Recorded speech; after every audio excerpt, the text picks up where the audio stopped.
Welcome to Your Story Isn't Over, a podcast about hope in Jesus.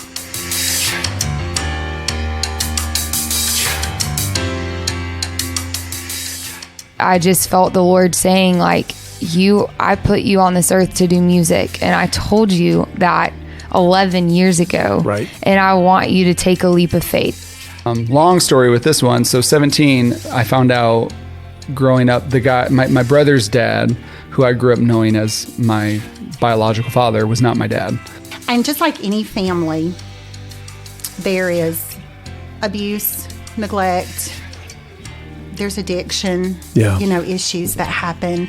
And that was kind of within my family of origin, but also the extended family. I would say as a kind of a middle schooler, because that was kind of around that time, that I kind of had I would call it a youthful depression. So my dad was, an incredible man of God from what I remember. He passed away when I was 10 years old, so that would have made him 35. I'm so happy to introduce this new long-form podcast featuring incredible stories of God's faithfulness through the highs and lows of real life. Season 1 has a total of 5 interviews, with a new episode released every 2 weeks, beginning December 3rd, 2024. Here's more of what you can look forward to in Season 1 of Your Story Isn't Over. I get home and go right back into sports and had 3 concussions in the next 9 months. Man. Once the surgery was over and we got to see her, taken to her room, I went back to the hotel and I just wept. Something's really wrong. So we ended up going to the ER and trying to figure out what's happening. And turns out that she was diagnosed with MS. And then a year later, I decided to send in a video to The Voice, and I got to skip the line to, do the blind audition. If you are in a combat unit, and that's what I always tell people, when you're in a combat unit, not just I'm in Iraq, because we had cooks, we had mechanics, we had people, but we were the ones that actually went out on missions and did we saw everything. Well, my brother passed my first year of college, so I decided to go to community college. Okay.